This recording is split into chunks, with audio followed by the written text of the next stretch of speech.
कुछ औरतें जिस्म से नहीं पर छाइयों से प्यार करती हैं, और जब वो तुम्हें अपने घर बुलाएं तो समझ लेना वो तुम्हें मेहमान नहीं कुर्बानी मान चुकी हैं।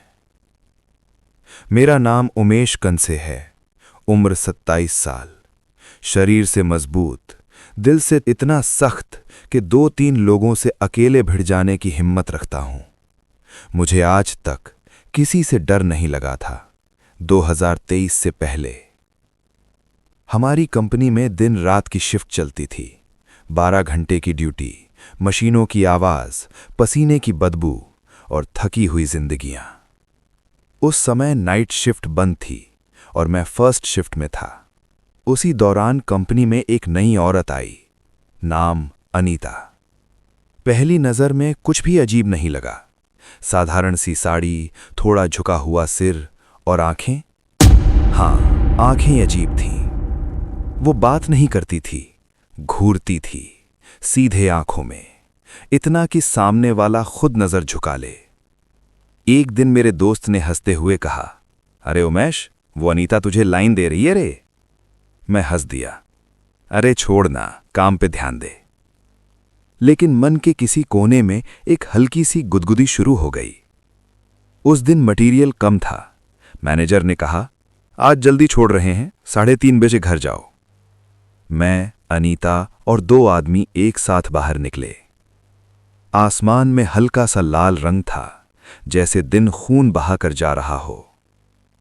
अनीता अकेली जा रही थी। मेरे अंदर का शेर दिल जाग गया। मैंने बाइक रोकी। चलो, छोड़ देता हूं। उसने बिना शुक्रिया कहे पीछे बैठते हुए सिर्फ इतना कहा, आप अच्छे हो। उसकी आवाज में कुछ ठंडा था। थोड़ा आगे जाकर मैंने बाइक रोकी। दिल जोर से धड़क रहा था। मैंने कहा, अनीता, मुझे तुम पसंद हो। वो कुछ सेकंड चुप रही। फिर उसने धीरे से मुस्कुराकर कहा, मुझे भी। उस मुस्कान में खुशी नहीं थी, जैसे कोई शिकार जाल में फंस गया हो। अगले 3 दिन मोबाइल पर बात होती रही, लेकिन अजीब बातें। वो कभी अपना पूरा घर नहीं बताती, कभी परिवार का जिक्र नहीं, और रात में उसकी आवाज बिल्कुल बदल जाती। एक रात उसने कहा, उमेश, तुम डरते तो नहीं? मैं हंसा, मैं डर?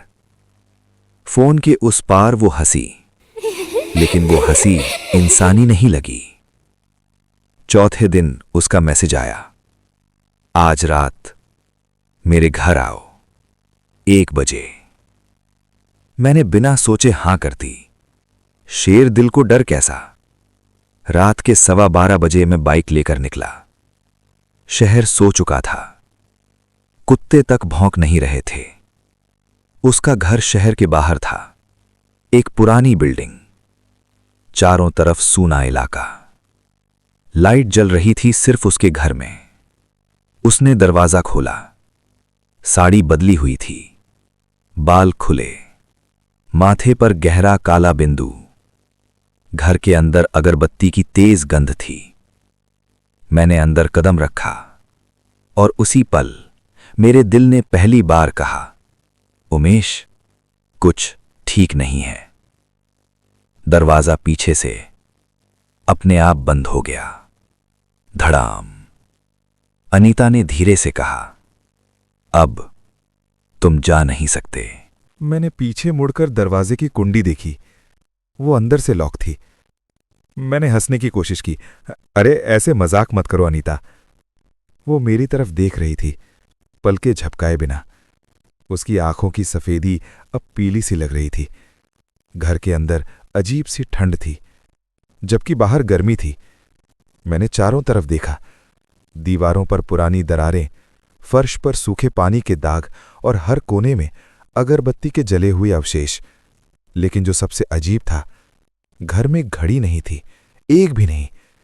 फिर भी मुझे लग रहा था जैसे समय बहुत तेज चल रहा हो, या शायद रुक चुका हो। अनीता रसोई की तरफ गई। उसके पैरों की आवाज फर्श पर नहीं, जैसे किसी गीली चीज पर पड़ रही हो।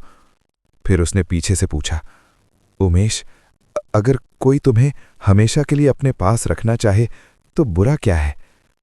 मैंने कहा, तुम ठीक तो हो? वो हंसी, लेकिन इस बार उसकी आवाज दो लोगों की तरह थी, एक औरत और एक भारी मर्दाना गूंज। हॉल में एक बड़ा सा आईना था। मैंने उसमें देखा। मैं अकेला खड़ा था, लेकिन आईने में मेरे पीछे कोई और खड़ा था। मैंने पलटकर देखा, कोई नहीं। फिर आईने में देखा, वो अब भी था, एक काली परछाई जिसकी गर्दन गलत दिशा में मुड़ी हुई थी। अनीता वापस आई। उसके हाथ में पानी का ग्लास था। पानी का रंग हल्का लाल था। मैंने कहा, ये क्या है? उसने कहा, डरो मत, ये वही पीते हैं जो यहां हमेशा के लिए रुकते हैं। मेरे रोंगटे खड़े हो गए। मैंने ग्लास नहीं लिया। उसका चेहरा अचानक सख्त हो गया। तुम्हें पीना पड़ेगा। तभी दीवार के अंदर से किसी के नाखून घिसने की आवाज आई, फिर एक धीमी चीख, उमेश! मैंने अनीता की तरफ देखा। ये कौन है? उसने बहुत आराम से कहा, जो मुझसे पहले प्यार कर बैठे थे। मैंने चिल्लाकर कहा, तुम हो क्या? उसने अपने बाल पीछे किए।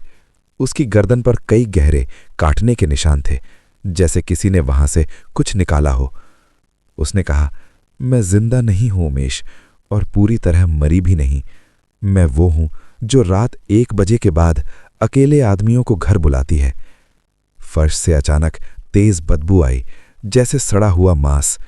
फर्श की एक पट्टी अपने आप खिसकी। नीचे सीढ़ियां थीं, अंधेरी, और वहां से कई आवाजें, रोने की, हंसने की और मेरी जैसी आवाज। मुझे जाने दो। मेरे पैर जम गए। दिल सीने से बाहर आने को था। अनीता मेरे पास आई। उसका चेहरा अब इंसानी नहीं था। नाक थोड़ी लंबी, दांत नुकीले और आंखें पूरी काली। उसने मेरे कान में कहा, तुम सबसे मजबूत लग रहे हो, इसलिए तुम्हें सबसे आखिर में तोड़ूंगी। मेरी कलाई जैसे बर्फ में डुबो दी गई हो। उंगलियां 5 से ज्यादा थीं। मैंने झटके से हाथ छुड़ाया और तभी अंधेरे में कई आंखें खुली। दीवारों में, छत में, फर्श में सब मुझे देख रही थीं। अनीता की आवाज आई, अब नीचे चलो उमेश। जो यहां आया है वो नीचे उतरे बिना जा नहीं सकता। मेरे पीछे सीढ़ियों से हजारों पैरों की आवाजें थीं। अगर मैं ऊपर रुकता वो मुझे खींच लेती। मैंने कांपते पैरों से नीचे कदम रखा। नीचे कोई कमरा नहीं था, वो कब्रिस्तान था, लेकिन लाशें जमीन में नहीं थीं, दीवारों में जड़ी हुई थीं। आंखें खुली, मुंह खुले। कुछ रो रहे थे, कुछ हंस रहे थे और कुछ मुझे देखकर मुस्कुरा रहे थे। तभी सब एक साथ बोले, उमेश। मेरे कान से खून निकल आया। अनीता सामने आई। अब वो पूरी तरह कुछ और थी। उसकी पीठ से काली नसें जमीन तक जा रही थीं। उसने कहा, हर औरत नहीं, पर कुछ औरतें मरने के बाद भी भूखी रहती हैं, और मुझे मजबूत मर्द पसंद है। उसने दीवार की एक लाश की तरफ इशारा किया। ये सब मेरी कंपनी के हैं, नाइट शिफ्ट वाले, जो लिफ्ट देने वाले थे, जो प्रपोज करने वाले थे। मेरे पैरों तले जमीन निकल गई। अनीता मेरे सामने आई।